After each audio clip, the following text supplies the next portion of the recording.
తెలంగాణ రాష్ట్ర మాల మహానాడు ఆధ్వర్యంలో రాష్ట్ర మాల మహానాడు అధ్యక్షుడు పసుల రామ్మూర్తి విలేకరుల సమావేశం నిర్వహించారు.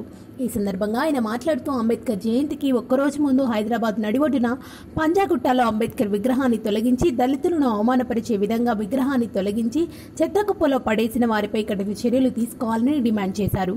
ఈ కార్యక్రమంలో మాల మహానాడు నాయకులు కార్యకర్తలు పాల్గొన్నారు. ధ్వంసం జరిగిన చోటే విగ్రహం పెట్టాలని కొన్ని డిమాండ్స్తో మేము కూడిన ఈరోజు ప్రెస్ మీట్ పెట్టడం జరిగింది. ప్రధానమైన డిమాండ్లు ఏమిటంటే అంబేద్కర్ విగ్రహాన్ని తొలగించిన చోటే ప్రభుత్వమే తన సొంత ఖర్చులతో పెట్టాలని, ఎవరైతే కింది స్థాయి నుండి ప్రతి ఒక్కరూ బాధ్యతగా 2.5 గంటల్లో విగ్రహం తొలగించిరో వారందరిపై రాజద్రోహం కేసు, SC/ST అట్రాసిటీ కేసును కూడా నమోదు చేయాలని డిమాండ్ చేస్తున్నాం. డ్రైవర్ నుండి దాన్ని సహకరించిన వాళ్ళు, యూసుఫ్ కూడా డంపింగ్ యార్డు అధికారులు,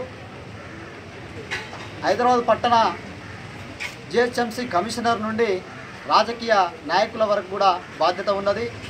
ప్రధానంగా మంత్రి శ్రీనివాస్ యాదవ్, కమిషనరు దానకిషోరు, మేయర్ బొంతు రామ్మోహన్, వీరందరికీ తొలగించిన దాంట్లో, డంపింగ్ యార్డ్లో పంపించే దాంట్లో, విగ్రహం ధ్వంసం చేసిన దాంట్లో వీళ్ళ పాత్ర ఉన్నది. వీరి మీద ప్రధానంగా కేసులు నమోదు కావాల్సిన అవసరం ఉన్నది. భారతదేశ దశ నిర్మాణం చేసిన ఒక మహాత్ముని మీద మీరు ఇంత ఘోరం చేసిరంటే మీరు చాలా తీవ్రంగా మిమ్మలను ఏం చేసినా అది సమంజసమే. మీరు కుక్కల, పందుల, గాడిదల అని కూడా మేము ప్రశ్నిస్తున్నాం.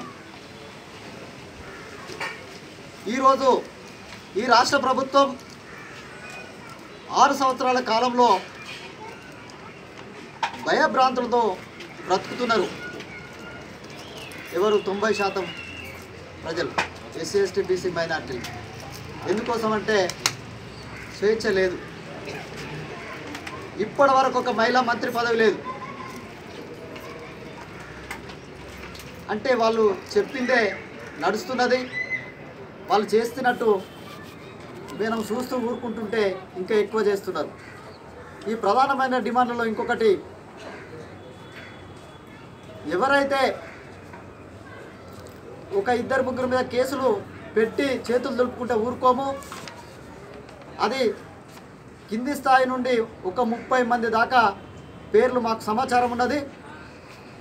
అది దానకిషోర్తో ఆగిపోలేదు. దానకిషోర్ తర్వాత మంత్రి PL కూడా ఫోన్లు చేసి ఆ షాపింగ్ మాల్ వాళ్ళకు సహకరించి అక్కడి నుండి విగ్రహం తీసేసిన సంఘటన మా అందరికీ తెలుసు, మీడియా మిత్రులకు కూడా తెలుసు. కాబట్టి మేము 20వ తారీఖు వరకు విగ్రహం ఏర్పడకుంటే పంజాగుట్టలో 21 నాడు ప్రజా సంఘాల అందరితో కలిసి ట్యాంక్ బండ్ అంబేద్కర్ విగ్రహం దగ్గర ధర్నా కార్యక్రమం చేస్తాము. అప్పటికి కూడా స్పందించిన పక్షంలో 28 తారీఖు నాడు సీఎం ఇల్లు ముట్టడి కార్యక్రమం చేస్తాం. అప్పటికి కూడా స్పందించని ప్రభుత్వాన్ని ఒకవేళ స్పందించకుంటే 100 మంది దళిత నాయకులము అమర్ నిరాహార దీక్ష చేస్తాం. ఎవరం ఎక్కడ చేస్తామో తెలియదు, మేము ఇంకా మాట్లాడుకుంటాం. 100 మందితో మాత్రం అమర్ నిరాహార దీక్ష ఉంటుంది. అప్పటికి కూడా స్పందించకుంటే మేము చావడానికి కూడా సిద్ధం. మా అంబేద్కర్ మాకు ఈరోజు ఈ స్థితిని కల్పించిందంటే మా దేవుడి దయ వల్లనే. ఎందుకంటే ఈ రాచరిక వ్యవస్థ నుండి ఈ ప్రజాస్వామ్య వ్యవస్థను తీసుకొచ్చిన దేవుడు మన అంబేద్కర్. 90% మంది ఈరోజు శోక సముద్రంలో ఉన్నారు. ఒక డంపింగ్ యార్డ్లో అంబేద్కర్ పడవేయడం అనేది చాలా సిగ్గుచేటైన విషయం. ఇది తెలంగాణ ప్రభుత్వానికే దీన్ని షిమోటోగా కేసు తీసుకొని సీఎం మీద కూడా కేసు ఫైల్ చేయాలని అంతర్జాతీయ వాళ్ళకు కూడా మేము కోరుకుంటున్నాం. వీళ్ళందరూ కూడా ఈ రాజకీయ నాయకులు, వీళ్ళకు ఓటు అడిగే హక్కు లేదు, ఎన్నికల్లో నిలుచునే హక్కు లేదు అంబేద్కర్ను ఇంతగానం అవమానపరిచినందుకు. అలాగే దళితుల పక్షాన నిలుచున్న మా దళిత నాయకులకు, గెలిచిన నాయకులకు, మన ప్రజాస్వామ్యంలో ఉన్న దళిత నాయకులకు కూడా విన్నవిస్తున్నాం. మీరు అగ్రవర్ణాలకు అనుకూలంగా ఉంటారా, అంబేద్కర్ వాదులుగా మిగిలిపోతారా చరిత్రలో?